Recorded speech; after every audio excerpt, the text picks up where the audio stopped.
Hey, welcome back to this mini lecture. My name is Dino. It's my reflections on teaching and education. It's part two of a multi-part series.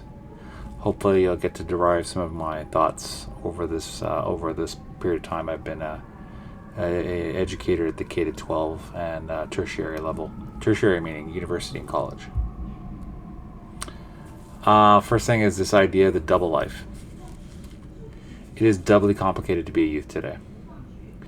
Back when I was a kid, because I'm a little bit older, we only had an offline life to figure out and worry about and fret about and try to master. These days, you have both an offline and an online life. As a result, all of that thought and emotion and concentration that it took to sort of learn how to be a social person, which was difficult for many of us, most of us, maybe all of us, except for those of you who are lying. That is complicated by an online life, which is even more complicated. And then the thing with that is, which is more complicated, the etiquette for it is so constantly emerging and changing. And our parents, for example, although they could probably help us learn how to socializing online is just a completely different beast.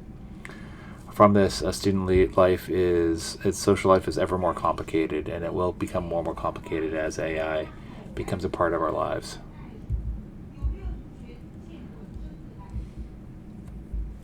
Use the curriculum. A curriculum helps you to deliver important content in a developmentally appropriate way.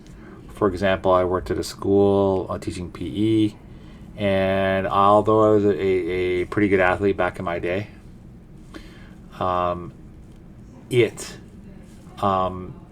when I taught PE, health and physical education, I did not know how to teach really young kids. I ended up teaching kids as young as junior kindergarten.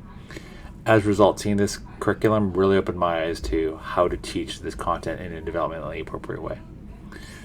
Something I wish that I had, in some ways, and this is why I'm contrasting with post-secondary teaching, is that I've later ended up teaching more at the post-secondary level, which is interesting. And I kind of wish there was a curriculum that was a bit more specific to help you sort of push back against and to help you sort of come up with your own ideas of teaching. Like, unfortunately, a lot of the way that people teach at the post-secondary level is something you sort of learn by doing, but you don't have the models that you would get in the teacher training program. So it's a bit weird. It's a bit odd in a certain way. Like, it's a bit more free form in ways that can be both good and liberating, but bad because you don't have that base like a curriculum. From this, ultimately, leverage any resources you have to help your teaching, such as curriculum, if it's given to you by your state, your province, your federal or national government. Remember, advocacy, not assumption. If you're advocating for any issue, please know that others disagree, and I do not care how morally righteous you are about that issue, and no matter how much you actually believe what you believe is true and right and fair and helping society, there will be people that think the exact opposite, especially these days in our social media divisive political time.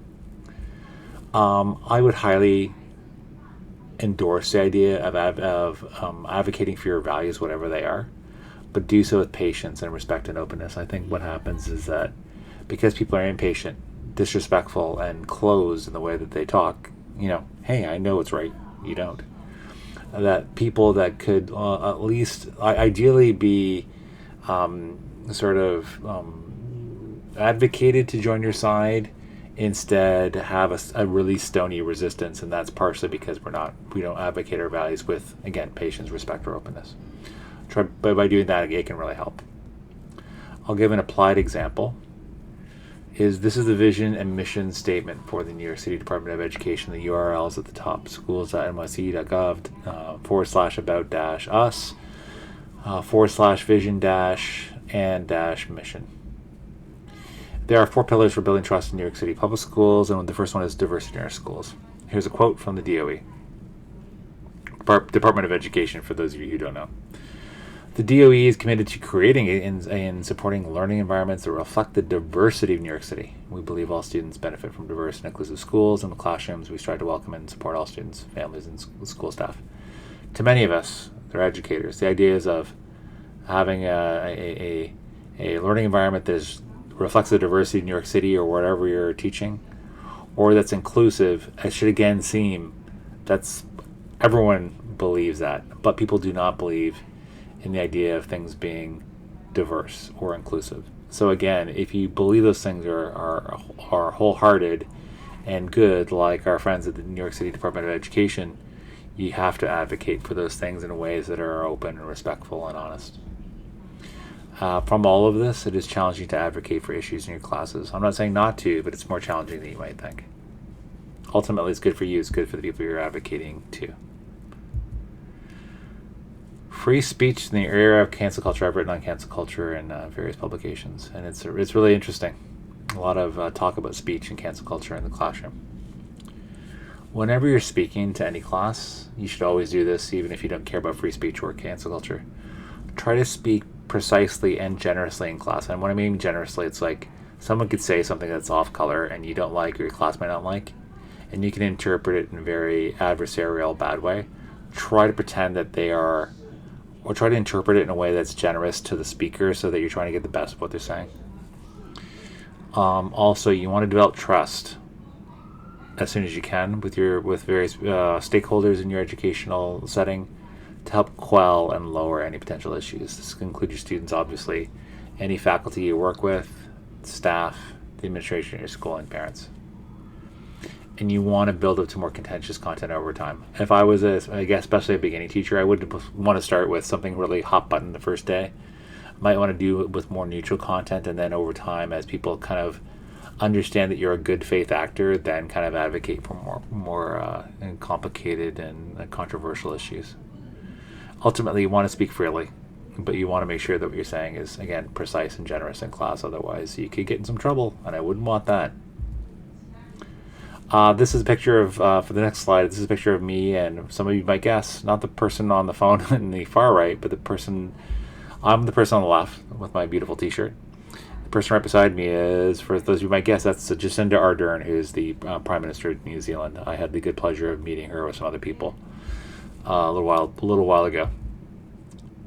I asked Ms. Ardern, the former Prime Minister of New Zealand, during some very complicated times, the Christchurch shooting, which was very taxing on the New Zealand people and the world, and also during COVID, which is, I'm sure any leader in the world would say how difficult that was. And I said, hey, I'm a teacher educator. What do you think about, what kind of advice could you give to a student? Because I believe in, I have this, luckily this access to a global leader. And I thought, how can I help my students out? And she said not to worry about imposter syndrome, or at least acknowledge that it's a common concern. And people often think, oh, I'm not the right person. Maybe it's about ability. Maybe it's about class. They just feel that when they're teaching, as an example, they can feel that they're an imposter. They're not the real deal. They're not whatever the iconic version of what a teacher is. And from this meeting, if someone like that, who's such a high level, politician and a literally a global leader, can see how that is an issue, it sort of shows how common it is. And she talked about her own experience, when she first started in politics, and how it was a little bit complicated, growing into the prime ministerial role over time. Ultimately, from all of this, please have confidence in yourself despite your doubts. Don't let your doubts cripple you, and try to, it can take a little time to grow into your professional role. Try not to have it hinder you too much. It's good to have doubts. I think I've become a better person, a better educator, because I do have doubts about things. There's things I don't do very well, and I try to get better at them over time. Student challenges. Students face a variety of challenges. Some of them that we know, some of them we don't know. When I teach face-to-face, I talk about the story about myself losing my father when I was in high school, and how difficult it was. And and obviously it's difficult. I ended up eventually earning some graduate degrees and teaching at post-secondary institutions. So somehow I was able to get through that. However, today's children have some of them can have the exact same types of problems where they lose a parent. They're in a single-parent household. They may have lost a sibling. They may have a variety of issues that they're dealing with. I couldn't even list. There's just so many. I think I really lucked out because we prize certain types of knowledge and behaviors. I happen to be really pretty good at reading, I happen to be pretty good at my age, not actually that well, at articulating some thoughts, but at a very basic level, but I was okay at it. But also, I think what really helped me was I was a pretty well-behaved kid. If I was just more of like a kinesthetic learner, like through doing, like say someone who might be better at like in a more of applied setting where we're building things, schools aren't built for that. Schools aren't built for like learning that involves the outdoors. We do very little about that. You could actually be very pretty antisocial in terms of that, and not be really particularly good with your peers. But if you're again, you're good at reading, you're good at writing, you're good at articulating ideas, you can do really well for yourself. And it's really strange how schools value certain knowledge and behaviors, and it makes certain people it's easier for them, and certain people it's harder. And say for myself, although I lost my father at a relatively young age, like the middle of high school, because I just happened to have some knowledge and some, I'm a pretty, I try to please people, having that type of reading-based knowledge, writing-based knowledge, and being able to just get along with people. It made my life at school so much easier, and it made it more successful. So despite my challenges, because I happen to sort of thrive in things that are school, that fit within school, I do pretty well. For people that don't have those things, they face challenges that don't fit really well with school, and we need to sort of understand that we have biases towards certain types of knowledges and behaviors. Finally, it's my last slide about this, or my last part of the video. Please, any educator of any stripe, please be proud of yourself as an educator. I firmly believe that you trade in the most valuable element in society, that is the human spirit. And it's a currency, like we think a lot about money and possessions and whatever else in a capitalist culture.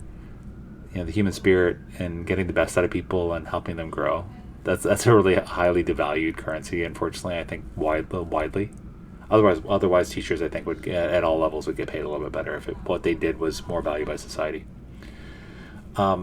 Please remember, teaching is the most important job you will ever do. Like, there's some certain professions, like if you're a doctor or there's in social work, there are a lot of really good professions. But if you're like a teacher and you're just doing regular other jobs, it will be the most important job you will ever do. Purely because, I think anyways, and I hope you believe this, you can help or hinder someone's life. And there's very few jobs that have that kind of impact on other people. So please take that seriously. And then also, similarly, always remember that the kids you teach that are young, that are sometimes very unfinished, can be very unvarnished, can be very rough, can not demonstrate the best of themselves. They can be really taxing with you. And how you deal with them is really important. Who you are and what you do, like who you are as a human being, and what you do in front of your students is fundamentally more important than what you say. And what I'm saying for that is that your model of what an adult can be, being thoughtful and kind and supportive, that you get along with people, that you're a positive role model, whatever that is, just who you are and what you actually physically do in front of these people is much more important than anything you say. Because if there's a sort of a dissonance between those things, like say if you say, behave really well to others, but they see that you treat others pretty badly, it really is who you are and what you do that's more important than anything you'll say. So with all of that was my reflections on teaching and education. Thanks for watching. My name is Dino. Thanks for watching. Please feel free to like this video. Please feel free to comment on it. Did any of those things resonate with you? Did any of them not? Do you have any anecdotes you want to share with us about teachers that helped you? Finally, please feel free to subscribe to the channel if you like this type of content. As always, thanks for watching. Take care.